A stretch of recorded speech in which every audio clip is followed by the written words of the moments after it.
Vivimos en un mundo en constante cambio que usted merece entender, porque es imposible interpretar la realidad que vivimos sin conocer cada uno de sus colores. Porque muchos son los tonos de la actualidad. Presentamos Matices. Una producción de Noticias Monumental.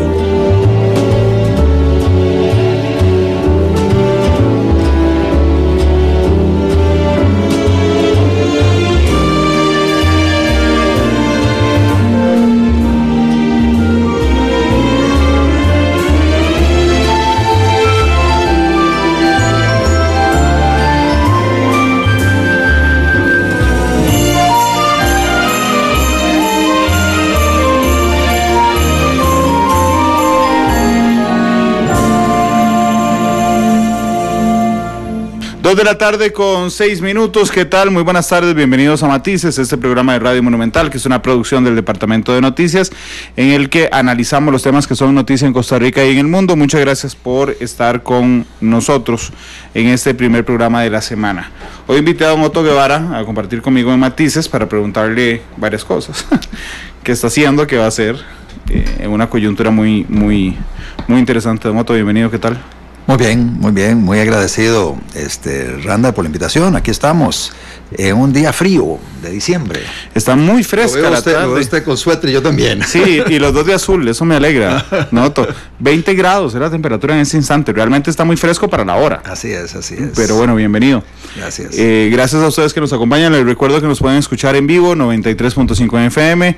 Nos pueden escuchar por internet, monumental.co.cr. Nos pueden escuchar en CR Móvil, que es nuestra aplicación celular. Nos pueden observar a través de Facebook Live en la cuenta de Noticia Monumental. Lo pueden hacer también, intercambiar con nosotros en @monumentalcr. Este programa lo pueden observar esta noche en Canal 2 a las 8 y nos pueden volver a escuchar a las 9:30 a través de Monumental, la radio de Costa Rica. Ya hay muchas personas con nosotros: Jesús Mora, Astrid Marenco. Muchas gracias de verdad a las más de 70 personas que ya están con nosotros. ¿Qué está haciendo, don Otto? Bueno, estoy dedicado a la consolidación de mi bufete, Otto Guevara Abogados y Asociados.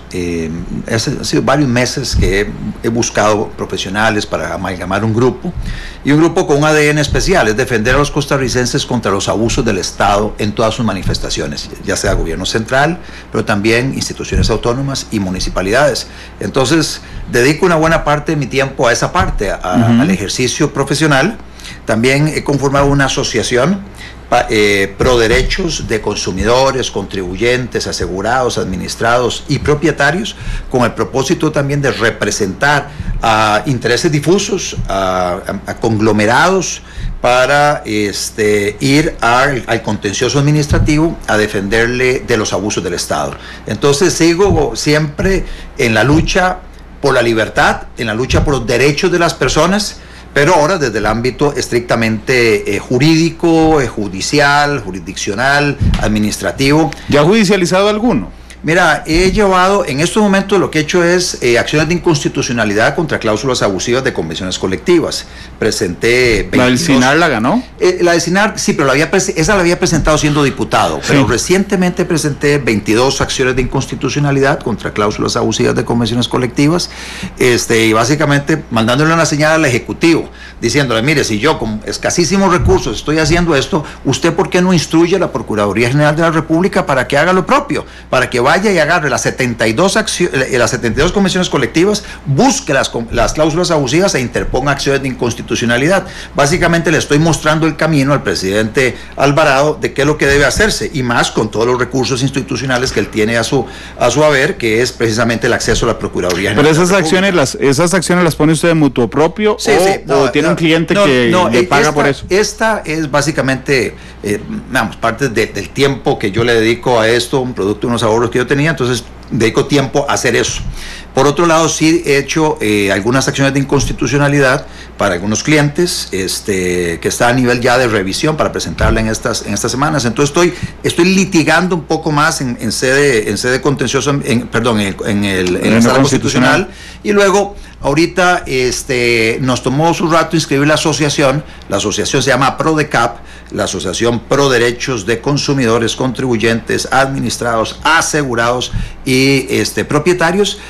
Con esta asociación tuvimos una participación inicial ahora en un foro de aseguramiento de salud, porque la idea nuestra también es representar a los asegurados, a los trabajadores que estamos obligados a pagar un seguro de salud, para que se entienda que pagamos un seguro de salud y que si la caja no nos atiende cuando requerimos el servicio, la atención médica o hospitalaria, que nos permite escoger entonces el prestador de servicios médicos o hospitalarios y que el seguro pague. Esa es una campaña que vamos a montar desde APRODECAP, defendiendo a los asegurados para que tengan acceso a buenos servicios de salud. Que si usted llega a hacerse un ultrasonido y le dicen, sí, aquí está para el 2022, usted diga, no, voy a la clínica que está en la esquina y usted me la paga. Esa es la idea, esa era una propuesta que había hecho yo en campaña. Para eso se requiere únicamente una decisión de la Junta Directiva de la Caja, y también vamos a buscar de qué manera presionamos a la Junta Directiva para que cambie sus políticas en ese sentido.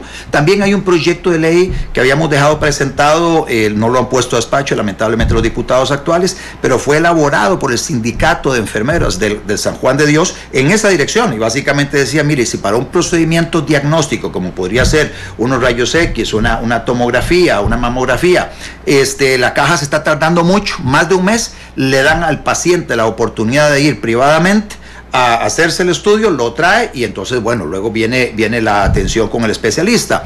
Y si no le pueden atender para una cirugía en un plazo de 3 meses, le dan la opción de ir privadamente a operarse y que luego el seguro pague. Eso lo redactó inclusive el Sindicato de Enfermeras del San Juan de Dios. Y varios diputados, entre ellos yo, en aquella época lo suscribimos y lo presentamos a la corriente legislativa.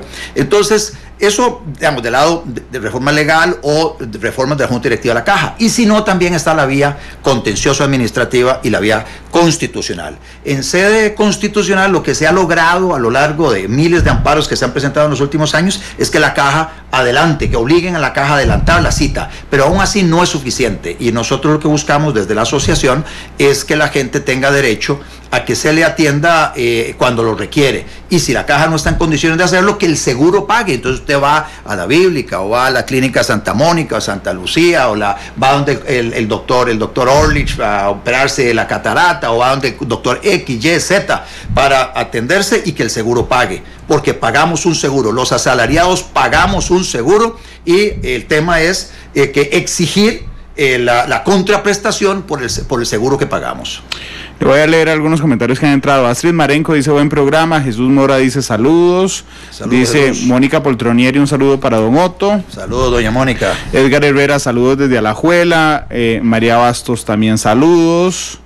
Lix Rojas también saludos. Jordi Zamora también. Y aquí empiezan los comentarios feos, don Otto. Miguel Ángel Gutiérrez dice, Randall, no ayude a resucitar muertos. Don Otto está muerto, dice Manuel Quiroz, soy seguidor a muerte de este espacio, aunque muchas veces no coincida con su orientación periodística, pero no entiendo por qué va a resucitar un cadáver político como Don Otto. Carlos Sánchez dice, mira, aún está vivo, mi sentido pésame por la muerte del movimiento libertario. Odilia Calderón dice, qué pereza con Don Otto. Lo defendió David Acuña, gracias Chirita, que dice, ¿cuál es el problema? ¿Acaso como ciudadano no tiene el mismo derecho a expresarse? Luis Chavarría dice, pero es que ¿cuánto dinero se llevó este partido del Estado a través del tribunal? Jorge Mora dice que yo estoy perdiendo el tiempo con usted. Odalia Calderón dice que no le haga propaganda a Randall, a Don Otto. Rafael Sáenz se pregunta, toda entrevista tiene un objetivo, ¿cuál será la de Randall hoy? Daniel Arce nos saluda desde Wisconsin. Roy Valverde dice que le puede aportar Otto al país. Bueno, Iván, la gente hay mucha gente que lo identifica como un cadáver político, Don Otto. Usted ha sido el holding de las campañas presidenciales. Ajá. 20 años sin ganancias. A propósito de la lista de contribuyentes. Ajá. Mire, discrepo, Randall, nosotros, me acuerdo cuando empezamos nosotros en 1998, nuestra primera campaña, pero ya desde el 96, cuando logramos inscribir el partido, empezamos a buscar los apoyos correspondientes. No, 97, febrero del 97 fue que el partido quedó inscrito. En aquella época, Randall, éramos literalmente 4 gatos los que defendíamos abiertamente las ideas de la libertad. Y entonces, de 1998, cuando pusimos por primera vez un pie en la Asamblea Legislativa, hasta hoy, hay una gran cantidad de liberales. Tuvimos grandes éxitos. Por ejemplo, logramos detener los paquetes de impuestos que tanto el Partido Liberación Nacional, el Partido Unidad Social Cristiana, el Partido Acción Ciudadana y Frente Amplio en su momento, en sus diferentes versiones, querían meter a los costarricenses. O sea, fue gracias al movimiento libertario que nosotros evitamos que los costarricenses fuéramos empobrecidos a través de paquetes de impuestos en el pasado. Son esos partidos los responsables de darle a manos llenas a ciertos grupos de privilegio en la sociedad, especialmente funcionarios públicos, de dinero, como les digo, dinero a manos llenas. ¿Producto de qué? Del ahorro y del trabajo y del esfuerzo de todo el sector que trabaja, de las personas que trabajan en el sector privado. Entonces, hemos tenido muchísimo éxito en detener el crecimiento. Bueno, discrepa de mí. Es que yo le di dos ideas, la de la gente que crea que usted es un cadáver político. Ajá. Y yo que le dije usted es el holding de las campañas presidenciales pero no ha reportado ganancias de 20 años. Cuando dijo discrepo era de mí. Sí. Sí ha ganado. El movimiento libertario ha ganado muchísimo en el posicionamiento de las ideas, en la defensa de los costarricenses. No hemos logrado llegar a la presidencia de la República, pero el partido político sigue vivo. Tuvimos un tropezón importante en este último proceso electoral, luego de estar 5 periodos consecutivos con presencia en la Asamblea Legislativa. Bueno, finalmente en no tenemos representación. Lamentablemente esa ausencia de representación le facilitó las cosas al Partido Liberación Nacional, al Partido Acción Ciudadana, Unidad Social Cristiana y también el Frente Amplio, de alguna manera, de salirse con la suya, de lo que siempre habían querido a lo largo de los últimos años, que es meterle impuestos a los costarricenses. Nosotros hemos defendido siempre el bolsillo de los costarricenses porque estamos seguros que a través del fortalecimiento más bien de la micro, pequeña y mediana empresa podemos generar los puestos de trabajo que se requieren en Costa Rica para que todos vivamos mejor. Y eso es lo que buscamos nosotros. Como partido lo hemos buscado durante 20 años de presencia en la Asamblea Legislativa. Ahora que estamos fuera de la Asamblea Legislativa seguimos insistiendo en que esa es la ruta que debe seguirse.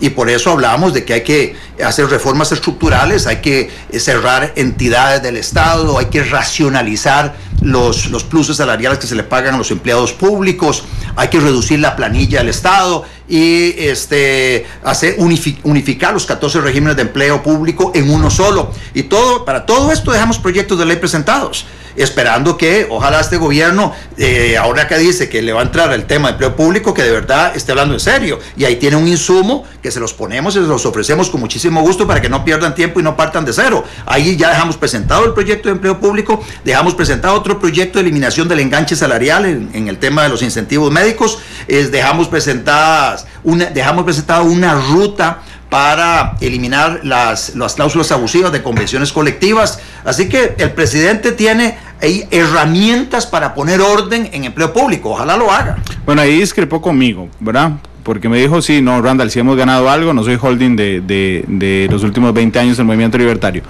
Pero había gente que le decía, usted es un cadáver político. Sí. Vamos a esa parte. ¿Usted es un cadáver político?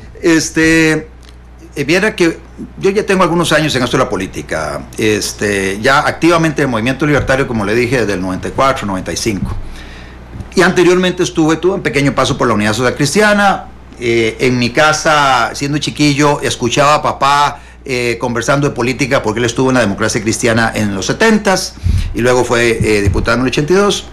Entonces, desde muy chiquillo entendí una frase que no sé a quién se le atribuye, pero sí se repite muy a menudo en política, y es que en política no hay muertos. En política no hay muertos. No hay cadáveres políticos. O sea, son personas que en algún momento se caen, tropiezan o lo que fuera, o sea, electoralmente hablando, y luego en el siguiente, un periodo después o 2 periodos después, estas personas vuelven a ocupar un protagonismo que les lleva a posiciones de poder, y de poder desde esas posiciones llevar adelante su agenda. Entonces, el Movimiento Libertario no es un partido muerto, es un partido que de cara a las elecciones del 2020 va a empezar ahora de las que hay para las alcaldías y regidores y cosas de esas, va a empezar a reconstituirse para ser nuevamente protagónico en las elecciones del 2022. Entonces sigue usted completamente vinculado a la política. Yo sigo indirectamente vinculado a la política. Yo hace 6 años aproximadamente no soy miembro del Comité Ejecutivo Nacional del Partido Movimiento Libertario, soy asambleísta nacional. Pero era diputado, a eso fui diputado, ¿cómo no? Fui diputado hasta el 30 de abril pasado. Y bueno, usted ve que las acciones de inconstitucionalidad que yo presenté hace poco contra las cláusulas abusivas de convenciones colectivas en el sector público, lo hago como una forma de contribuir en la lucha contra los privilegios que están desangrando este país. Y entonces lo hago como ciudadano, pero también obviamente vinculado al tema de la política, porque a final de cuentas todo eso se resume en política. Estas cláusulas abusivas no nacieron solas en las convenciones colectivas, fueron impulsadas por sindicatos, fueron avaladas por quienes detentaban el poder en su momento, Liberación Nacional, la Unidad Social Cristiana, que se han alternado el poder, pero ahora también el Partido de Acción Ciudadana. O sea, son producto de lo que ellos han entregado a manos llenas a grupos sindicales y grupos de empleados públicos privilegiados, y que nos obligan al resto de la población a tener que sacrificarnos para poder sufragar esos abusos. Don Otto, ahora que me dio la explicación de que en política no hay cadáveres, le consulto entonces, ¿usted está listo para volver? ¿Usted está viviendo esa pausa, digamos, que le dio el tropiezo electoral, pero usted sabe que regresará a una posición de poder? A ver, el tema de mi participación política electoral hacia futuro, eso es algo sobre lo cual no he pensado, o sea, realmente. Pero no es algo que yo descarto. Puede ser que en algún momento yo quiera regresar a la parte de la política electoral. En estos momentos estoy concentrado en hacerle ver a los costarricenses que si nos unimos los costarricenses, que estamos del lado de los sacrificados, del lado de los explotados. ¿De los explotados por quién? Por el Partido Unidad, por el Partido Liberación, por el Partido Acción Ciudadana, por el Partido Frente Amplio, que lo que han buscado es satisfacer a un 15% de la población, que son estos empleados públicos, dándoles a manos llenas todo tipo de privilegios. Si nosotros logramos, y básicamente el mensaje que yo tengo aquí para la ciudadanía es, vamos a ver de qué manera aglutinamos a este 85%, con el propósito de hacerles ver de que podemos vivir mejor, de que hay que hacer reformas estructurales, que no se vale seguir con el nadadito de perro, que no se vale seguir pateando la bola para adelante, que hay que hacer reformas estructurales, y estoy convencido de que vamos a poder acercar muchísima gente al movimiento libertario, y ahí veremos si nos surge alguna persona presidenciable, quienes impulsamos para la Asamblea Legislativa, etcétera. Pero que el movimiento libertario va para el 2022, a mí no me cabe la menor duda. Ok, vamos a ver, entonces dividamos en dos. Aún no está claro si Otto Guevara va para el 2022. Así es. Ok, pero está claro que el movimiento libertario va para el 2022. Así es. Ok. ¿Cuál debe ser más difícil de levantar a estas alturas? ¿Otto Guevara o el movimiento libertario?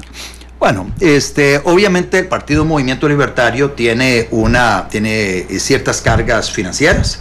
El principal acreedor soy yo, y no estoy cobrando al partido nada en estos momentos que esté afectando en la operación del partido. Con algunos acreedores he hablado con el propósito de ver de qué manera se patea un poquito la bola. Como organización que es, bueno, requiere de gente en todos los cantones, entonces estamos en un proceso de renovación de dirigencia en los 82, 81 y ahora 82 cantones. Pero se quedó sin gente, don Otto. No, realmente los partidos, ¿sabe? Los partidos son un poquito porosos, alguna gente se mete, por esos mismos poros alguna gente se va, y hay gente que producto de lo que ha sucedido precisamente hace poquitos días con la aprobación del paquetazo de impuestos, hay mucha gente que nos ha contactado diciendo, mire, hoy más que nunca necesitamos el movimiento libertario, ¿a dónde ayudo? ¿Cómo ayudo? Y entonces estamos empezando a consolidar una base de datos de gente nueva que quiere ayudarnos. Hay gente que ha estado históricamente con el partido, que también ha dicho presente, que quiere contribuir en el relanzamiento del partido. Entonces, ahí estamos, es una amalgama de personas con más trayectoria en el partido, con otras personas de menos trayectoria, pero obviamente requiere, la articulación de eso requiere de más personas, y por eso obviamente es más complicado el poder estructurar eso que la mera intención de que yo pueda llegar y decirse, la verdad es que voy a participar en política. O sea, si yo quisiera montar un partido provincial para tirarme como candidato a diputado, en 3 meses lo tengo inscrito y me postulo como candidato a diputado, si eso estuviera dentro de mi interés, pero mi interés va muchísimo más allá de eso. Mi interés va en consolidar, relanzar una opción política que es el movimiento libertario, que tanto bien le ha traído a Costa Rica durante todos estos años que tuvimos presencia en la Asamblea Legislativa. Relanzar, resucitar. Bueno, alguna gente dirá que resucitarlo, está bien. O sea, si el partido quedó sin diputados, entonces podría llegar a decir resucitarlo, porque alguna gente considera que está muerto. Yo considero que no está muerto. Tampoco anda de parranda. Don Otto, ¿cuánto le debe el Movimiento Libertario a usted? Son muchos millones, Randall, muchos millones. Yo inclusive hace poquito me remataron una propiedad que tiene que ver con una deuda del partido, otra la entregué como en dación de pago por una deuda del partido, yo me quedé como acreedor, entonces subrogado. Entonces son muchos millones, pero igual, o sea, yo estoy en esto. Pero prefiere no decirme el monto, es que le pregunté el monto. No, o sea, son muchos millones, Randall. Pero es irrelevante, el monto es absolutamente irrelevante, porque no es algo que esté afectando el desarrollo del movimiento libertario, no es que el partido no pueda operar porque me debe a mí, es absolutamente indiferente lo que me debe a mí. O sea, yo mucho de eso casi que lo he registrado como pérdida patrimonial por mi participación en política, y no me estoy quejando, básicamente es un hecho. Hay personas que le dedican en su vida una gran cantidad de tiempos y recursos a ciertas obras de filantropía. Yo las he dedicado durante muchísimos años y con muchísimo cariño a esta obra de levantar un partido político que defendiera abiertamente las ideas de la libertad en Costa Rica. La casa pierde, pero está contenta. Mira, la verdad es que estoy contento, estoy feliz de lo que nosotros hemos hecho en la historia política de Costa Rica. Hay un antes y después en la política de Costa Rica desde la aparición del movimiento libertario. Hoy hay muchísimos liberales, y eso es gracias al aporte que el movimiento libertario ha hecho. Hay apertura de telecomunicaciones, hay apertura de seguros, por lo que el movimiento libertario ha hecho. Le defendimos el bolsillo a los costarricenses durante muchísimo tiempo, hasta ahora que finalmente ellos se salieron con la suya y le metieron el zarpazo a los costarricenses. Y todavía falta toda la agenda de reactivación económica, falta la agenda de reforma del Estado. Por eso es que el movimiento libertario tiene todavía muchísimo que aportarle al país, porque no hay un partido político con la convicción y con las ideas claras de qué es lo que hay que hacer para hacer la reforma del Estado en Costa Rica y para reactivar la economía, para que haya más actividad económica. Si hay más actividad económica, va a haber más empleo. Si hay más empleo, todos vamos a vivir mejor. Tonto, pero esos costarricenses a los que usted pretende, a través del movimiento libertario, proteger los bolsillos, no confían ustedes. Quedó claro en las elecciones. Las elecciones pasadas, Randall, se mezclaron muchas cosas. Recordemos que los procesos electorales son bastante emocionales. Las personas, el voto que se emite no es mayoritariamente racional, es más emocional. Y usted vio cómo al final de cuentas las elecciones de primera ronda fue una especie de referéndum en relación con si se estaba o no de acuerdo con el matrimonio igualitario, o si había un temor, o segunda ronda inclusive, si había un temor o no de que se fuera a desconocer a la Virgen de los Ángeles como patrona de Costa Rica. Y entonces la gente salió a votar basado en esos temores, basado en esas emociones desbordadas. Entonces hubo mucho eso. También obviamente, y hay que decirlo así abiertamente, en la recta final de la elección pasada, los pocos meses de las elecciones, todos aquellos allanamientos que hizo la fiscal, en el caso mío, vinculándome al tema del cementazo, eso obviamente afectó el proceso de crecimiento que nosotros traíamos, y entonces eso se sumó a que con este referéndum nosotros al final no obtuviéramos la votación que requeríamos para seguir presentes en la Asamblea Legislativa. Pero eso fue algo coyuntural, no porque la gente, no porque mucha gente no crea que el movimiento libertario es necesario y que nosotros hemos hecho una defensa extraordinaria de aquellas personas que la pulsean en Costa Rica. Somos el partido que ha defendido a la gente que está en la economía informal, a los pequeños empresarios, medianos, grandes empresarios, de que el Estado no abuse de ellos. ¿Y quiénes abusan de ellos? Los que han estado al frente del Estado, el Partido de Unidad, el Partido de Liberación, el Partido de Acción Ciudadana, y luego han tenido de apoyo al Frente Amplio, que es el partido de los sindicatos del sector público, viendo a ver de qué manera logran tajadas más grandes del pastel del gasto público para ellos. ¿A costa de quién? Del 85% de la gente que produce, que trabaja en este país para sostener a ese 15%. Don Otto, ahorita vamos a hablar del plan fiscal y de los sindicatos, porque me interesa su punto de vista, pero refrésqueme la memoria en algo. 2 miembros del movimiento libertario fueron condenados por irregularidades electorales. Sí, realmente es un miembro del comité ejecutivo en su momento, y luego un funcionario. ¿El partido en lo civil fue condenado? El partido, básicamente, hay una acción civil resarcitoria que fue declarada con lugar y básicamente son como 300 millones de colones, que en teoría es lo que cuando se haga la gestión de cobro de la Procuraduría, el partido tendrá que pagarle al Estado. Ok, ¿el Estado es acreedor del movimiento? Bueno, hasta tanto no se formalice, no existe todavía la gestión de cobro, pero hay un pasivo, digamos, hay un pasivo contingente, efectivamente. Hay claro, un pasivo pero contingente. está en firme. Está en firme, pero todavía no se ha hecho ninguna gestión, no se ha accionado. Ok. El día que la Procuraduría accione, ¿quién será el mayor acreedor del movimiento libertario? ¿Usted o el Estado? No, yo. Usted le ha prestado al movimiento libertario más de 300 millones de colones. Más, no solo prestado. Yo como le saqué el dato. Sí. Pero es que no le voy a decir el monto total. Bueno, hombre, pero ya son más de 300 millones de colones. Así es, o sea, cuando le digo que yo entregué propiedades, es porque son propiedades que tienen ese tipo de valores. Okay. Entonces, efectivamente, yo soy el principal acreedor, no hay mayor problema. A usted no le van a pagar, don Otto, a usted no le van a pagar, y usted sabe que no le van a pagar. Sí, así es, yo estoy claro. Ok, pero ¿tienen plata para pagarle al Estado los 300 millones de colones? Mira, yo cuando me preguntan eso, lo que digo es, mire, vea cómo estaba la unidad hace algunos años. En el suelo. Estaba en el suelo, con deudas de 1,000 y pico millones de pesos. Vea dónde está hoy.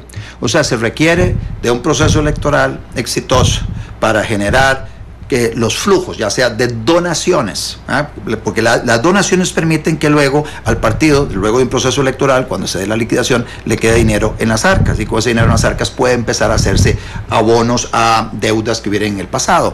Entonces, así como también Liberación Nacional, producto de diferentes procesos, ha quedado muy endeudado, y la unidad quedó endeudada en su momento, nosotros quedamos endeudados, entonces yo no dudo de que esa suma pueda eventualmente ser cancelada por el partido. De hecho, inclusive en este momento el partido tiene más o menos unos 100 millones de colones, los tiene el Tribunal Supremo de Elecciones para girarle al partido en el momento que se publiquen los estados financieros y en el momento en que se terminen de cumplir algunos requisitos que se van a cumplir en el siguiente trimestre. Entonces el partido va a tener ya dinero como para llegar y acercarse. Bueno, aquí hay una parte, ese dinero le pertenece al partido, es parte del patrimonio del partido, aquí hay una parte con la cual... ¿Por qué lo tiene el tribunal? Es que eso es producto de las liquidaciones de gastos, de las participaciones, inclusive de la época de las municipales de hace 3 años, y luego también la otra, que son las liquidaciones de los gastos en que nosotros incurrimos trimestralmente, son los gastos de organización, que en algún momento se consiguieron las donaciones, se gastó el dinero y luego uno tiene derecho a que le reintegre, entonces ese dinero vuelve a las arcas del partido. Entonces tenemos algunos recursos con los cuales poder hacer arreglos de pago y Pero digamos, si la Procuraduría va y acciona la otra semana. Igual, usted es que en este momento el partido no tiene activos. Entonces... no puede pasar nada, no le pueden embargar, nada. Entonces el punto es que con esos recursos que se tienen se puede hacer un arreglo de pago. Y entonces yo no dudo que inclusive luego del proceso electoral del 2020, que estimo que vamos a tener un éxito relativo, vamos a poder entonces contar con algunos recursos posteriormente para poder seguir abonando, de tal manera que para el 2022 yo no dudo que con las contribuciones de muchísima gente podamos nosotros levantar los recursos que se requieren para pagar esa deuda y hacer abonos a otras pequeñitas que quedaron ahí pendientes y tener una participación exitosa en el 2022 y máxime con lo que se proyecta para el 2022. Es que para el 2022 usted va a tener, por un lado, al Partido de Acción Ciudadana, al PAC, a Liberación Nacional y a la Unidad en el mismo saco, en el suelo. Son los partidos que están empobreciendo a los costarricenses a través de este paquetazo de impuestos. El Frente Amplio queriendo meterle más impuestos a la gente y defendiendo a los sindicatos que no quieren soltar la teta. O sea, que no quieren de alguna manera ver reducidos sus privilegios. Y frente a ellos usted va a tener al movimiento libertario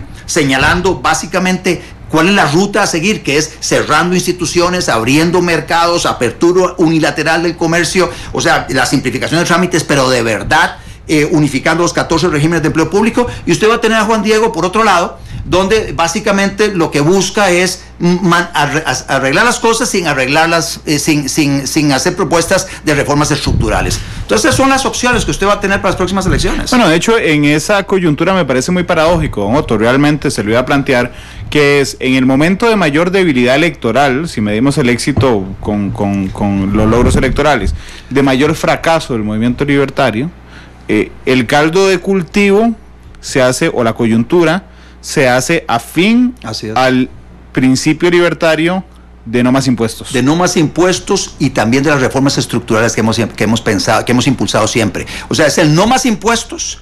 Ya, además, los impuestos van a entrar a regir a partir del 1 de julio del año entrante. Usted va a ver un empobrecimiento masivo de los costarricenses mediante ese paquetazo de impuestos que va a empezar a regir. Usted va a ver mucha gente en la informalidad. Usted va a ver cómo tributación directa, la Oficina de Tributación de Hacienda va a estar atosigando a la gente que está produciendo, persiguiéndolos. Entonces, en ese entorno, la gente va a decir, bueno, ¿a dónde está el Chapulín Colorado? ¿Dónde está la persona que nos va a salvar de que estas personas que están detentando el poder no vayan a meternos más impuestos, ¿verdad? Porque ellos van a seguir, no les va a alcanzar la plata. O sea, si no hacen una reducción drástica del gasto público, y drástica significa, hay que decirlo así abiertamente, hay que cerrar instituciones, hay que reducir el tamaño de una planilla. Eso significa despidos en el sector público, sí. No es que se van con una mano adelante y una atrás, no, se van con las manos llenas, producto de liquidaciones multimillonarias, pero tenemos que reducir el tamaño del Estado, y eso, el único partido político que tiene esa vocación es el Movimiento Libertario. O sea, si queremos de verdad salir del hueco en el que estamos,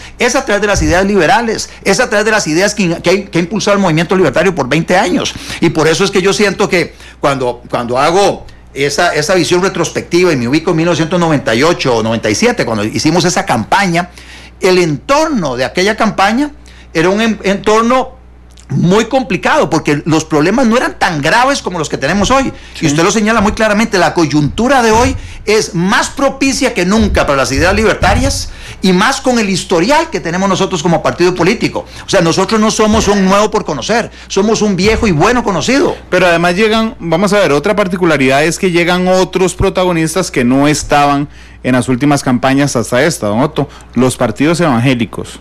Así es. Que están en contra también de más impuestos. Sí. O con un matiz, porque depende a cuál usted escuche. Dice, estamos a favor de un plan fiscal, porque don Fabricio lo había dicho en campaña, pero no de este. Sí, bueno, inclusive ellos colaboraron con su voto, Fabricio colaboró con su voto, igual que Mario Redondo, para la vía rápida. Gracias a ese voto que se logró, la vía rápida, que se aprobó con 38 votos en febrero de este año. Pero su relato público es parecido al suyo, en el sentido de defensa del pueblo, defensa del bolsillo de los costarricenses. Yo diría que no, porque ellos no tienen una postura radical en contra de impuestos, que es la que nosotros hemos tenido toda la vida. Y por otro lado, cuando usted dice, bueno, hay que cerrar instituciones, ahí entonces dicen, no, hay que despedir gente, no, hay que combatir los abusos en convenciones colectivas, de retórica no pasan, o sea, no hay acciones que acompañen eso. Acordémonos que incluso Fabricio quería meter al ICE a construir toda la obra pública del país, inclusive presentó un proyecto y lo impulsó y trató de sacarlo por todas las vías que pudo, y yo dichosamente, que estaba presente en el Congreso, impedí que ese proyecto se lo bloqueé por todo lado que pudo, y finalmente gané ese pulso. O sea, imagínense, el ICE, que es una de las empresas más ineficientes construyendo sus propios proyectos, lo querían meter a construir escuelas, aceras, calles, túneles, etcétera. Por Dios, o sea, eso sería ya el acabose de este país, si hubiéramos permitido eso. Zapatero a su zapato. El ICE lo que tiene que hacer es, primero, promover desde el Estado la apertura del mercado energético, para que pueda crearse un mercado eléctrico en Costa Rica que no hay, y que el ICE pase a ser un productor más como otros productores, y que haya un mercado donde el ICE tenga que ir a competir a ver cómo vender la electricidad más barata a ese mercado, para que así baje el precio de la luz para todos. Igual que pasa en telefonía, pero don Otto, entonces, paradójicamente, si hay alguien al que le ha ayudado que se apruebe el plan fiscal, es a usted. ¿Viera que sí? Porque usted va a llegar a decir, no contaban con mi astucia. Viera que es al Movimiento Libertario, es a las luchas que yo he dado durante 20 años. En estos momentos hay muchísima gente que está reportándose y que está diciendo, necesitamos a los libertarios de vuelta en el protagonismo político electoral, o sea, de vuelta en la Asamblea Legislativa, y queremos un gobierno libertario, porque para lograr salir del hueco en el que estamos, de verdad, para lograr salir, tenemos que tomar medidas heroicas. Hay que llamar al Fondo Monetario Internacional de inmediato, para que podamos refinanciar la deuda pública que tenemos con tasas de interés altísimas, para que así podamos bajar sustancialmente la tasa de interés, y al mismo tiempo empezar una negociación con el Fondo Monetario Internacional con el propósito de ver de qué manera logramos los dineros a cambio de ciertas condiciones, vamos a negociar esas condiciones, y las condiciones que nosotros consideramos hay que aplicar son cierre de instituciones, reducción de la planilla del Estado, apertura de todos los mercados, reducción de aranceles para que haya más actividad como económica. lo hizo Macri en Argentina. Macri se quedó corto, Macri le apostó demasiado al gradualismo, hay que hacer reformas más drásticas. Pero Macri sí llamó al Fondo Monetario. A eso me refiero. Macri dijo, tiene un problema, dijo, venga al Fondo Monetario, dígame cuáles son las condiciones, deme plata y aquí están las condiciones. Sí, y es que vea, nosotros estamos pagando intereses de deuda pública en dólares casi el 10%. Y el Fondo Monetario acude a los países cuando es llamado para acompañar los procesos de reforma estructural con tasas de interés del 1 o 2% anual. Entonces estamos hablando de una reducción muy importante en el rubro de gasto por intereses, y eso le permite al gobierno hacer lo que tiene que hacer para terminar de hacer la reforma estructural, porque hay que hacer una reforma estructural. Usted no hubiera aprobado plan fiscal, usted hubiera llamado al FMI y hace todo lo que está diciendo que haría. Exactamente, y luego además le metería muy fuerte al tema de reducción del gasto, pero muchísimo, muy fuerte reducción del gasto, acompañado de una reactivación económica. Usted no puede pretender reactivar la economía cuando está asustando permanentemente a la gente, está asustando a los inversionistas locales y extranjeros de que Costa Rica todo es un desastre, de que no va a haber plata para pagar. Pero usted cerraría instituciones, echaría gente, empleados públicos. Sí. CNP hay que cerrarlo.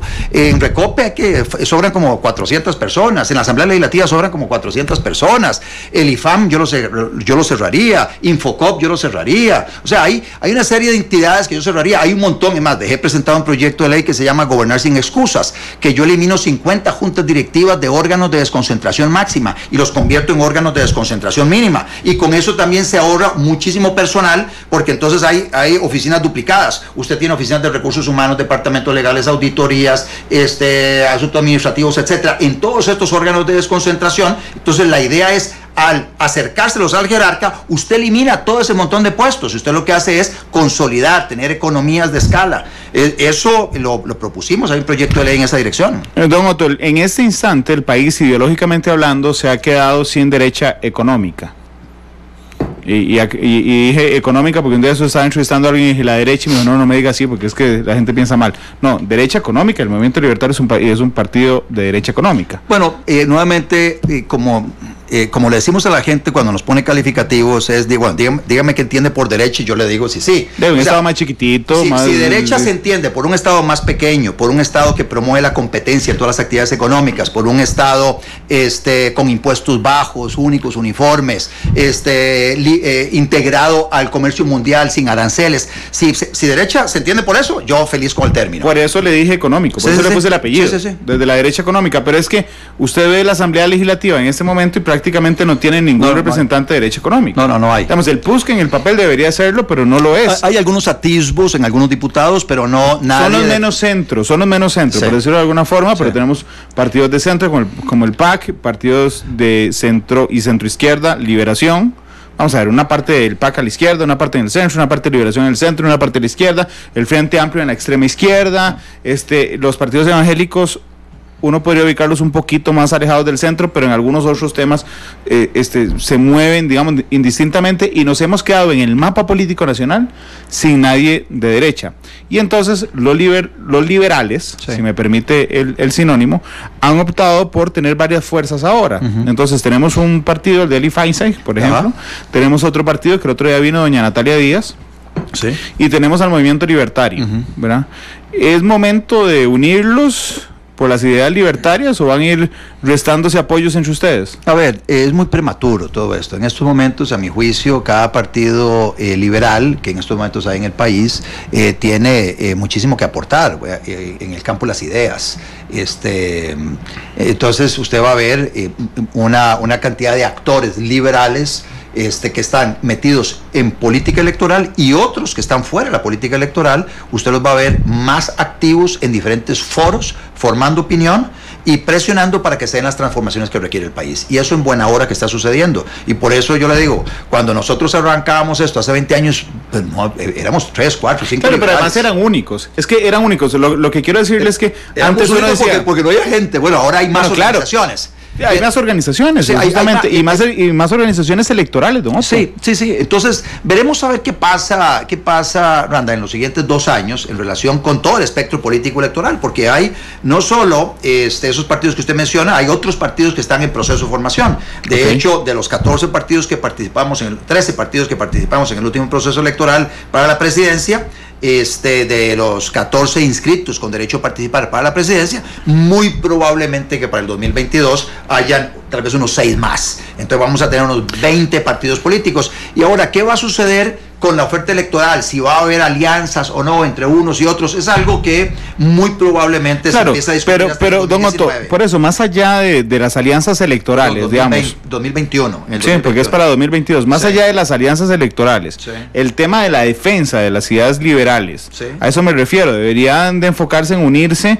Pero yo no veo nada, yo no veo ningún problema en que desde diferentes trincheras se esté defendiendo e impulsando las ideas de la libertad, tanto político-electoral, a través de estos partidos, como empresariales, teóricas, como empresarial o académicas. Usted ve un montón de personas. Usted ve un carajo como Juan Carlos Hidalgo, tiene una columna en La Nación todos los días, en el Financiero, una vez a la semana, en el Financiero también. Él promueve ideas de la libertad por allá. Usted tiene a personas como Telmo Vargas, como Jorge Guardia, que son liberales, Jorge Corrales, que son liberales, y escriben, Luis Mesalles, que es bastante liberal, y escriben desde las diferentes trincheras que ellos tienen. Usted ve a José Joaquín Fernández también haciendo lo propio. Usted ve a muchas personas que uno vincula con las ideas liberales, impulsando estas tesis, e inclusive algo muy interesante, usted ve ya liberales dentro de Liberación Nacional, usted ve unos grupitos de liberales dentro del Partido Unidad Social Cristiana. O sea, se está dando una colonización de liberales a diferentes partidos políticos. O sea, en estos momentos el siguiente proceso electoral va a ser un proceso que yo visualizo entre aquellos defensores del establishment, del status quo, del estatismo rancio,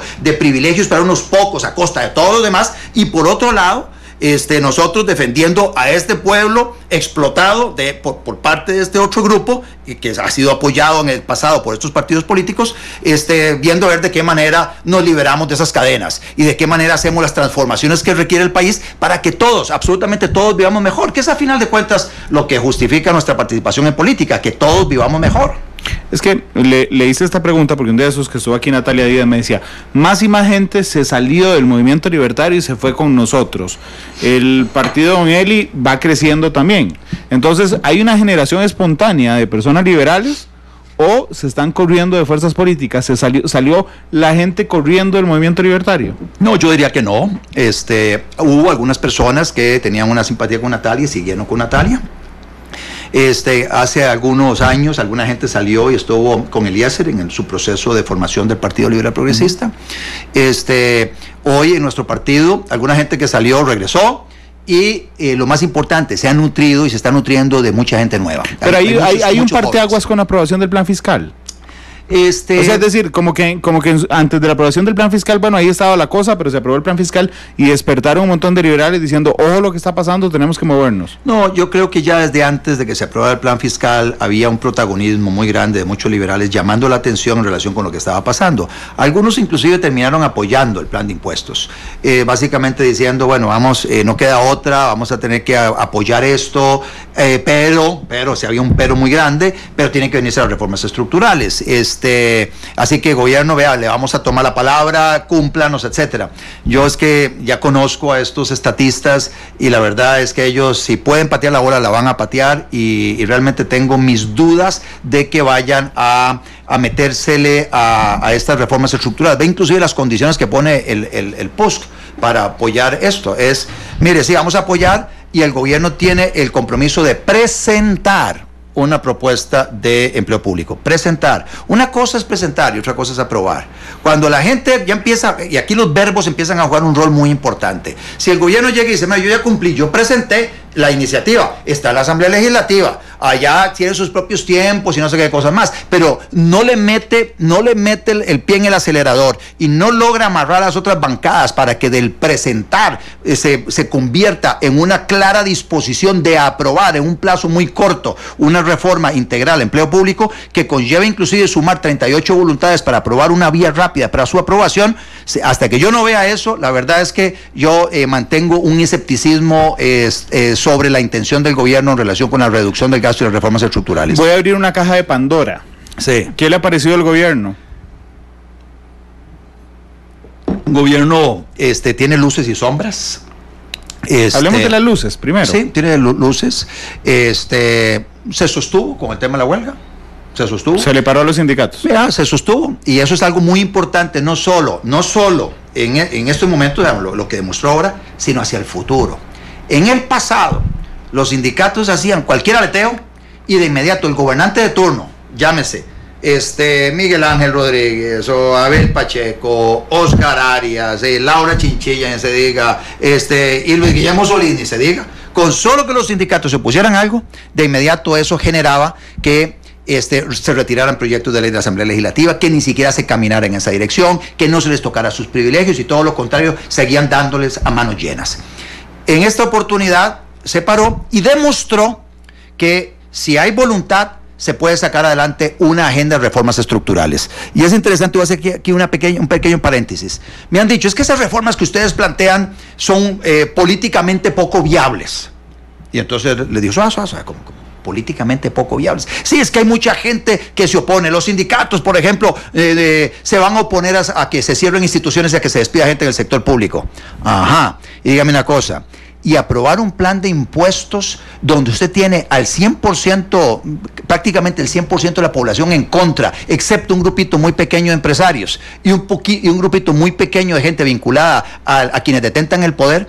Aparte, y algunos pocos intelectuales que estuvieron de acuerdo con ese plan de impuestos, eso era impopular y aún así lo sacaron adelante. Ahora no me diga que un proyecto de reforma estructural donde se va a tener el 85% de la población a favor, esto es impopular. Así que entonces eso muestra que claramente el camino está ya pavimentado. Lo que hay que hacer es acompañarlo de decisiones y eso es algo muy interesante en relación con el tema de sindicatos. Entonces yo veo que esa es una de las luces de esta administración, que es el haberse parado frente a los sindicatos en esta huelga. La parte negativa. Pues ahí, antes de pasar a la parte negativa, ¿hay otra luz que usted vea? Que usted diga, mira, me sorprendió esto. ¿Ya está lo de los sindicatos? ¿Algo más? Déjeme pensar,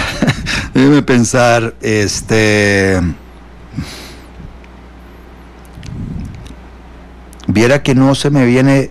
Bueno, a ver, dentro de todo lo negativo del plan fiscal, se introdujeron en la parte de gasto público algunas medidas que muestran más o menos, por lo menos hay un atisbo de que puede haber algo interesante en materia de reducción de gasto. Empleo público no particular, está hablando del capítulo de empleo público. Básicamente el capítulo de empleo público que tiene que ver con la reducción de 8 pluses. La reducción del porcentaje, es interesante, la reducción del porcentaje de la dedicación exclusiva y la prohibición, pero luego también el tema de las convenciones colectivas y el tema de el auxilio de cesantía fuera de convención colectiva, porque es interesante, y es como nota periodística, como digamos, investigación periodística, quedaron solo protegidos de un plazo de auxilio de cesantía superior a los 12 años, únicamente aquellos que tenían convención colectiva, porque dijo eso, diluciden ustedes en la sala constitucional. Y hay una gran cantidad de organizaciones que pagan auxilios de cesantía que no está sustentado en convención colectiva, que van a tener que hacer un ajuste de inmediato. Entonces hay algo interesante, una consecuencia, yo creo, no deseada y no planeada, y que salió bien. Yo diría que esas dos luces. Esas dos luces. Permítame hacer una transición hacia las sombras, don Otto. La mañana después de la aprobación del plan fiscal en la Asamblea Legislativa, yo tuve la oportunidad de entrevistar a don Rodolfo Pisa el plan fiscal se aprobó a las 7 de la noche, el día siguiente en la primera emisión entrevisté a don Rodolfo Pisa, y yo tuve la impresión, y así se lo hice ver en una entrevista, que toda esa fuerza, todo ese empuje, todo ese momentum, dicen en Estados Unidos, que usted tiene con la sala constitucional alineada, digamos, en algunos temas, con 34 votos, cuando se necesitaban 29, con el mayor partido de oposición, después de haber resistido 80 y pico días de huelga, usted logra eso, ¿verdad? Y usted dice, ahora se viene todo el balazo de todo lo que el gobierno necesita. Yo noté a un Rodolfo Pisa más tímido, digamos, ahora sí, en hablar de lo que viene. Reactivación económica, empleo público, en lo particular. ¿Usted tiene ese mismo sentimiento? Exactamente, yo lo que siento es que ellos ya lograron su propósito, que era tratar inclusive de que las calificadoras vieran con buenos ojos al país. se tuvieron que llevar un balde de agua fría de inmediato con la calificación de Moody's, básicamente diciéndole, mire, por más de que hayan aprobado eso, no es suficiente, hay un tema estructural de déficit fiscal complicado y ustedes tienen que hacer muchas cosas más si ustedes quieren mejorar sus calificaciones.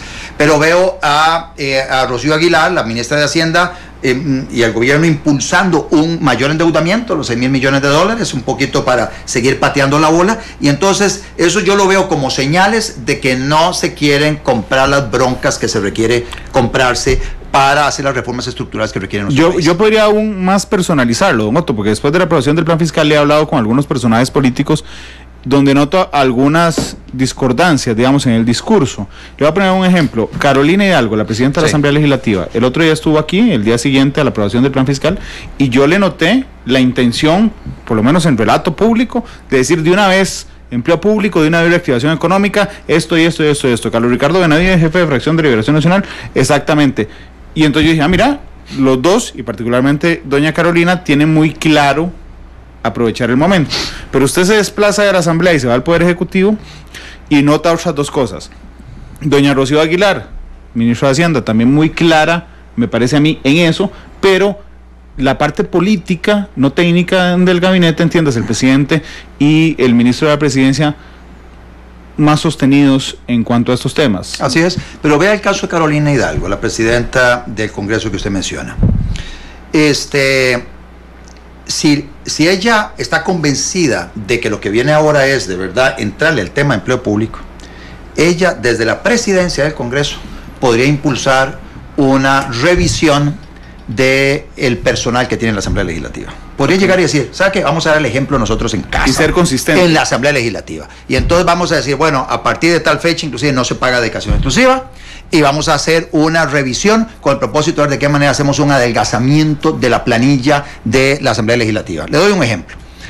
¿Sabe cuántas personas tiene asignada la clínica de la Asamblea Legislativa? ¿Cuántas? Poco más de 40 funcionarios asignados a la clínica de la Asamblea Legislativa. Y uno se pregunta, bueno, una clínica en la Asamblea Legislativa con más personal que Levi's de Atillo, que le da servicio a una población de 90,000 habitantes. Y bueno, y la Asamblea Legislativa son 1,000 funcionarios. Bueno, hay algo que no está bien. Entonces usted podría llegar y decir, desde la Asamblea Legislativa vamos a dar el ejemplo. Esto es lo que hay que hacer en todas las entidades públicas. Y vamos a revisar y vamos a empezar a hacer una reducción del tamaño de la planilla. Usted no ve eso en la vocación del Partido Acción Ciudadana. No lo ve porque ellos, igual que Liberación Nacional, igual que la Unidad, cuando yo le pregunté esto en un foro a doña Carolina Hidalgo, le dije, mira, es que el problema es que en el directorio estoy acompañado con personas que no comparten esta visión.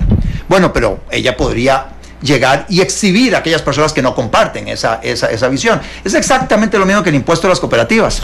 Usted ve la retórica, sí, pero a final de cuentas, cuando había que discutir... A la hora de los balazos. A la hora de los balazos, cuando había que discutir, que vamos a aplicar una vía rápida, vamos a aprobar este proyecto en un plazo muy corto. Y ahí empiezan a darle largas al asunto, usted ve a Liberación Nacional zafando el lomo, y usted ve a los otros viendo por otro lado, etcétera, y usted ve el Partido Acción Ciudadana con las mismas.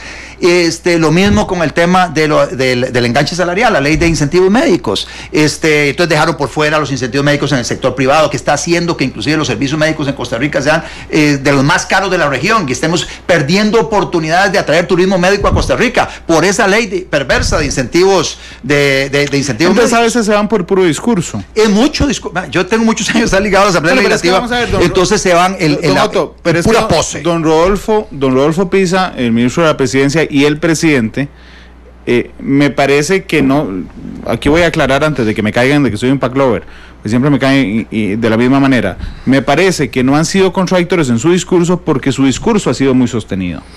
Algo que es criticable, por cierto, y que ya vamos a entrar a eso.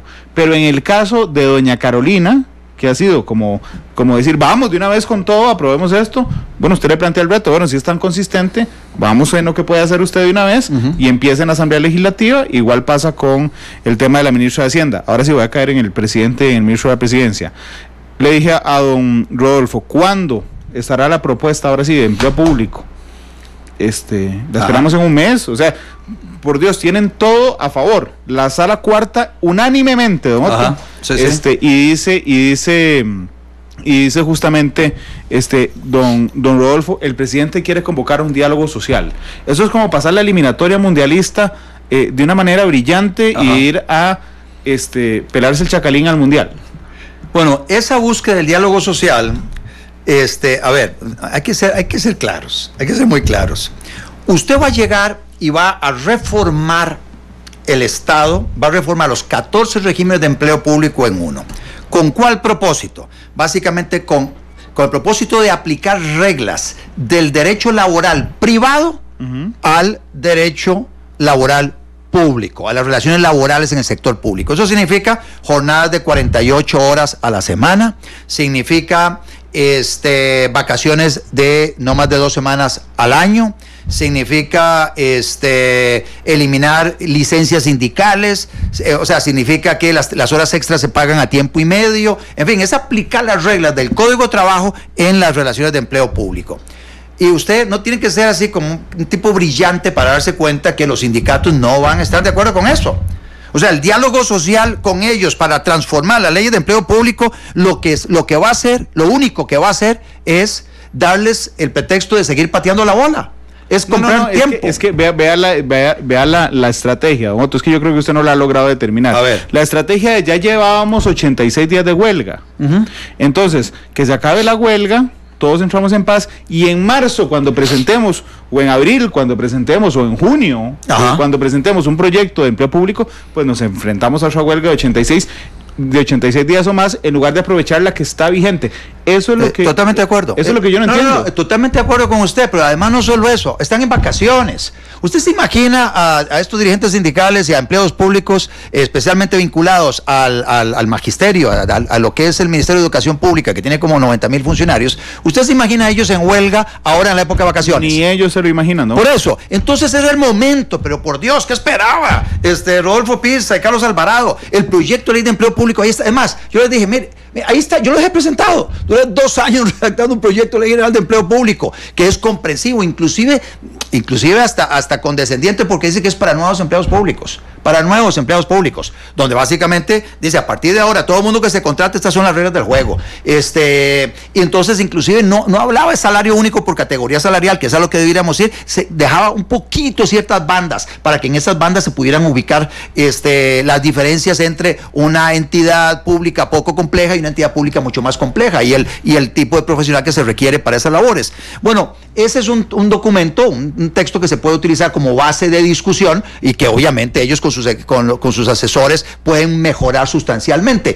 Pero a mí lo que me preocupa es que ellos, con ese discurso de Rodolfo Pizza y el discurso de Carlos Alvarado, básicamente lo que están diciendo es que hasta aquí llegó, o sea, hasta aquí llegó, por lo menos a nivel de reformas estructurales, lo que ellos querían, que es meter los impuestos, meter esa reglita fiscal que realmente no va a funcionar para nada porque no tiene sanciones, y luego meter la parte de empleo público, donde sí va a haber un poquito de reducción del crecimiento del gasto público. No es que vaya a haber una reducción del gasto público, va a haber una reducción en el crecimiento del gasto público, y por eso es que Moody's y muy probablemente Fitch y muy probablemente Standard & Poor's, cuando hagan la revisión de Costa Rica, vayan a señalar de que Costa Rica todavía está en problemas serios, problemas estructurales. Moody's se lo había advertido en octubre. Ya lo había advertido. Al gobierno le había dicho, que no era suficiente. Sí, y aún así siguieron diciendo, mira, corran, aprueben, porque ya sale la calificación y tenemos que tenerlo aprobado, porque entonces aprobándolo nos van a calificar bien. Bueno, lo aprobamos y no nos calificaron bien.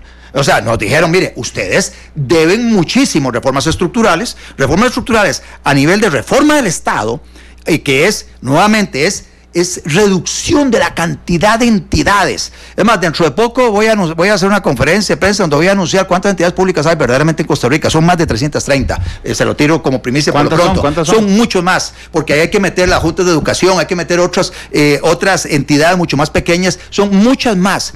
Y también venimos con una arremetida sobre el tema salarios en el sector público, para que la gente se dé cuenta de la barbaridad que está pasando. O sea, no es posible que nosotros sigamos pagando salarios, por ejemplo, a conserjes de la Universidad de Costa Rica de prácticamente 2 millones de pesos, de 1,5 millones de colones. No es posible que haya como 400 conserjes de la Universidad de Costa Rica y nosotros estemos pagando esos salarios. ¿Usted leyó La Nación hoy? Sí, yo vi la portada y vi el reportaje. Yo voy un poco más allá allá. Cuando yo publiqué salarios, publiqué la lista de todas las personas que reciben un salario en el sector público, diciendo cuánto están ganando, el puesto que tienen, para que la gente se dé cuenta que aquí no hay ningún pobrecito.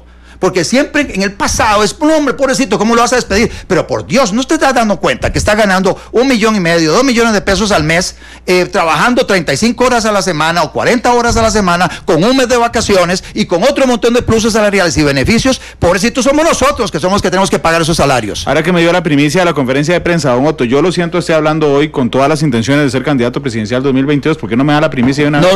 No. Lo que pasa es que, Randall, ya tenemos ya rato de conocernos. Ya se le pegó el estilo. Usted sabe que yo soy muy apasionado y muy vehemente, así que este es el estilo que yo tuve como diputado y es el estilo que he tenido toda la vida cuando hablo de estos temas. Es que me da coraje lo que está pasando en el país y me da coraje de que quienes tienen la responsabilidad de gobernar no están dispuestos a tomar las decisiones que hay que tomar para hacer las reformas estructurales que nos permita a todos vivir mejor. El matapalo hay que matarlo, hay que podarlo, hay que quitarlo para que entonces pueda florecer la prosperidad en nuestro país y que haya empleo para todos y bien remunerado y que todos vivamos mejor, que es al final de cuentas lo que queremos. ¿Qué le parece esta apreciación de un estratega que nos oye, lo conoce bien usted, Iván Barrantes, que dice, ojo, Randall, no confundan consistencia, hablando del tema de Carolina Hidalgo hace un rato, no confundan consistencia con la necesidad de tener un logro político para construir un relato. Este gobierno tiene una seria crisis de identidad. Como el concepto de unidad nacional no le funcionó, es urgente un relato y esto lo quieren construir sobre la base del triunfo político de la aprobación del plan fiscal. Por eso lo grave de la lista de contribuyentes cero y lo de Moody's es un golpe a la credibilidad de esa victoria y debilita el relato que ya estaba montando el gobierno. Bueno, tiene toda la razón Iván Barrantes, un saludo dicho sea de paso, pero a esto métele usted también las diferencias profundas que hay a lo interno del gabinete. O sea, una Patricia Mora, ex compañera diputada, que la sienta en el Consejo de Gobierno como ministra de la Condición de la Mujer, a decir, estoy en desacuerdo con todo lo que usted está haciendo a nivel de impuestos, le dice al presidente en su cara. Sí. Por otro lado, usted tiene a un Renato Alvarado, de ministro de Agricultura, señalando, no, seguimos adelante, vamos a gastar unos 350 millones de pesos defendiéndonos en organismos internacionales para mantener la juponada del aguacate del gobierno de Luis Guillermo Solís. Entonces, bueno, usted ve, o sea, ese proteccionismo por acá, obviamente Alianza del Pacífico cero, o sea, no vamos a caminar para allá. Usted ve por otro lado el proyecto de extinción de dominio que lo están impulsando con serias consecuencias a cómo se pretende impulsarlo para todo el país. O sea, en aquel momento yo llamé la atención sobre los efectos nefastos de ese proyecto. Pero no profundice ahí, porque después del corte yo quería hablar con usted de descarbonización y extinción de dominio. Ajá, ok. Sí, perfecto. Entonces, ¿vamos a un corte ahora? Sí, vamos a un corte. Son las 3:06 porque además tiene que pensar en la canción que tiene que pedir al final del programa. 3:06 p.m, vamos a la pausa, regresamos con don Otto Guevara Gut a Matices. Los invito mañana, vamos a tener un Matices Internacional.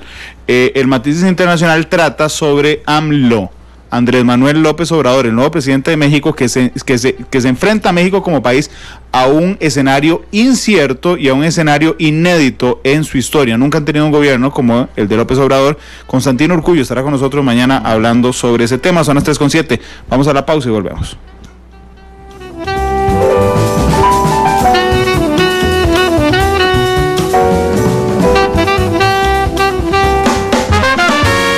Porque la realidad tiene muchos tonos, matices.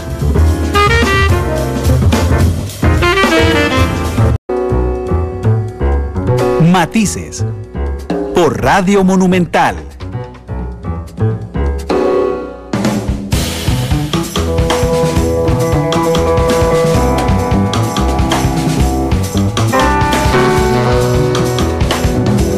De la tarde con 12 minutos. Gracias por estar con nosotros en Matices. Don Otto Guevara está con nosotros hoy. El gobierno ha anunciado un plan de descarbonización que en sus redes sociales he visto usted ha criticado fuertemente. Así es. Sí, básicamente he hecho eco de las palabras de Roberto Dobles, que sería interesantísimo que pudieras montar un programa con él, con Roberto Dobles, quien fue ministro de Ambiente y es una de las personas que tal vez más manejan el tema. Básicamente lo que he dicho es que no tiene ni pie ni cabeza. Cuando uno ve lo que está pasando en Costa Rica, donde tenemos una refinadora que no refina, tenemos importación de vehículos de combustión interna que aumenta significativamente todos los años, cuando vemos que la producción eléctrica, inclusive del ICE, se reduce y se requiere utilizar búnker para la producción de electricidad, cuando importamos electricidad producida con búnker en otros países y la traemos acá, cuando se le ponen bloqueos a quienes quieren utilizar paneles solares para producir electricidad y luego vender excedentes al sistema, y esos bloqueos los impulsa el mismo Estado y el mismo ICE. O sea, cuando vemos todo eso, nos damos cuenta que es una meta, primero la del 2021, era una meta que no tenía ni pie ni cabeza, y el seguir insistiendo y hablar de la descarbonización y ser el país pionero en el mundo de descarbonizar nuestra economía es básicamente una utopía, donde inclusive países muy serios que cuando hablan de este tema llegan y periodistas que estudian del tema entrevistan al presidente, lo dejan en ridículo en relación con esas metas, porque esas metas no van de la mano con el desarrollo, con la situación económica del país y con el desarrollo hacia futuro del país. En estos momentos debemos pensar en utilizar gas natural. Gas natural es menos contaminante que la utilización del diésel y gasolina, y entonces, y el mismo búnker, y tenemos gas natural en Costa Rica. Entonces nosotros debiéramos ir, si queremos caminar en esa dirección de ver de qué manera contribuimos a reducir emisiones, a reducir la contaminación, utilicemos nuestro gas natural, evitamos la salida de divisas comprando petróleo fuera del país, y entonces empezamos a bajar los costos de producción en Costa Rica para hacer a Costa Rica más atractiva, para que venga más inversión, porque tenemos costos de electricidad más baratos, porque tenemos costos de la combustión de la energía mucho más barato por el gas natural, pero eso no lo está haciendo el presidente. Entonces me parece que es absolutamente inconsistente, es más de la boca para afuera, es más pose internacional. Realmente la gente aquí en Costa Rica no come con descarbonización. Hay unos poquitos intelectuales que aplauden este tipo de slogans o ese tipo de consignas, pero que dista mucho de que esto se pueda convertir en una realidad, porque nos va a salir mucho más caro el caldo que los huevos. Hablemos ahora de extinción de dominio. Extinción de dominio es un proyecto que ha tenido en las últimas semanas sus bemoles, porque hay uno de los tres organismos que los estaban impulsando, Fiscalía, OIJ y Instituto Costarricense sobre Drogas. El OIJ se alejó un poco del criterio inicial de la fiscal general y de el ICD respecto a la fuerza que tenía que tener el proyecto que salió del Poder Judicial en partes, porque no es una propuesta de la Corte, es una propuesta de la Fiscalía, del OIJ y del ICD, que llega a la Asamblea Legislativa. Los diputados hacen algunos cambios en la comisión, ese proyecto lo dictaminan, y es el que avanza, digamos, en la Asamblea Legislativa. Le hice este preámbulo porque quiero preguntarle algo. ¿El proyecto con el que usted no estaba de acuerdo es con el que salió de Fiscalía, OIJ, ICD, o con el que dictaminaron los diputados en la Asamblea? A ver, este es un proyecto que fue presentado, si mal no me acuerdo, en el 2015 en la Asamblea Legislativa. Durante casi 2 años estuvo en la Comisión de Seguridad y Narcotráfico, finalmente salió dictaminado, y una vez que yo no era parte de esa comisión, una vez que fui alertado por el diputado nuestro que formaba parte de esa comisión, me puse a estudiar el proyecto y encontramos una gran cantidad de debilidades del proyecto, porque violenta garantías constitucionales, y es así como empecé a buscar apoyo en académicos, y así fue como Fabián Bolio llegó a contribuir, a hacer grandes aportes para señalar que ese proyecto, como estaba, iba a significar un retroceso en cuanto a libertades públicas y además un peligro para la institucionalidad democrática costarricense.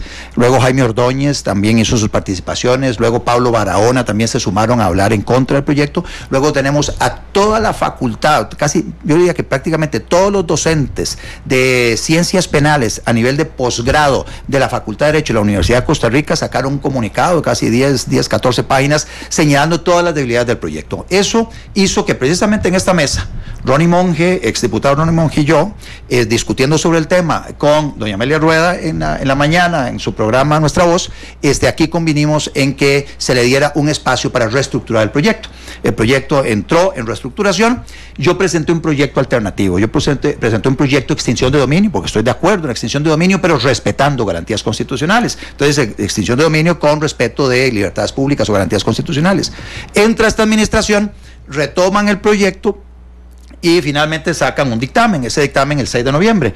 Ese dictamen lo revisé, lo cotejé con el proyecto anterior, sí hubo cambios en la forma, en el estilo, redujeron los artículos, etcétera, pero en esencia se mantienen los problemas del otro, que es una reversión de la carga de la prueba, que son plazos de prescripción larguísimos, que no hay umbral para iniciar los procedimientos de extinción de dominio, o sea que el monto que se había negociado en algún momento y se había conversado que era de $200,000 es un monto que no aparece.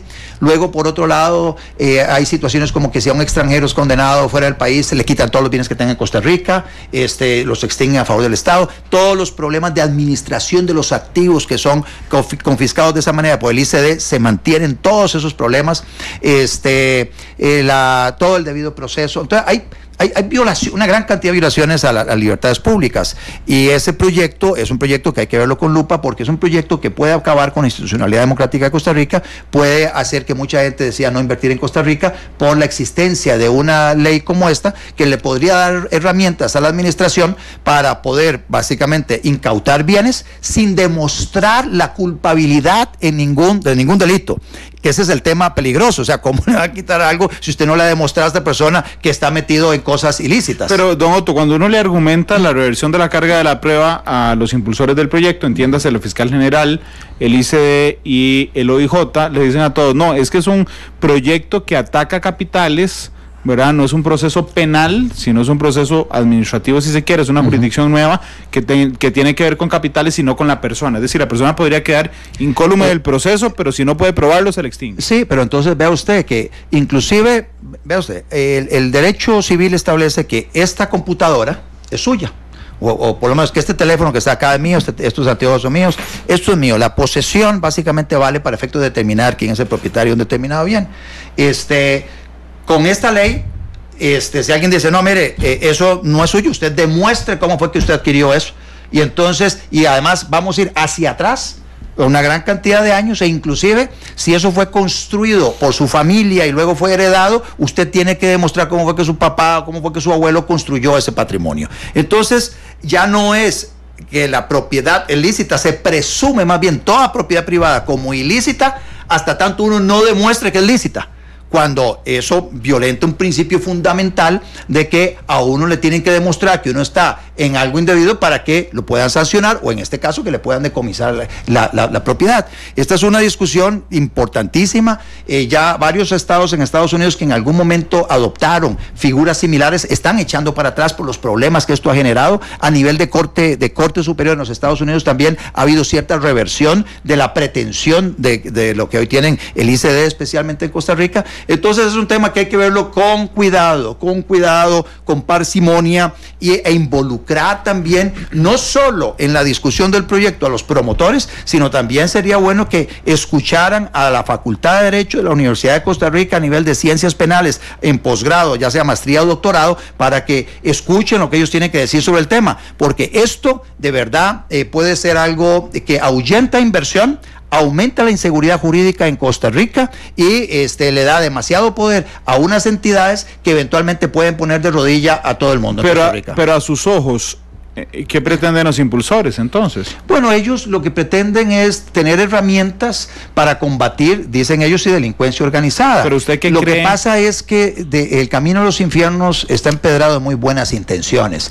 Esta herramienta, si usted no la acota, si usted no la limita, si usted no la constriñe a ciertas acciones, mire, usted va a tener gente que eventualmente va a abusar de ello. Y entonces eso es lo que a mí me preocupa, que son las consecuencias no deseadas de un proyecto de ley que eventualmente se convierte en ley de la República. Y es que si uno dijera, es que no hay herramientas para confiscarle dinero a personas que estén en cosas indebidas, no es cierto. La ley contra el crimen organizado establece en artículo 22, 23 por ahí que procede la extinción de dominio. Ya ha habido algunos procesos de extinción de dominio y efectivamente se les ha extinguido el dominio. Entonces, ¿por qué no revisamos eso? Se hacen los ajustes correspondientes. Con capitales emergentes. Con la ley de capitales emergentes, sí. Artículos creo que era 22 y 23. Ya existe.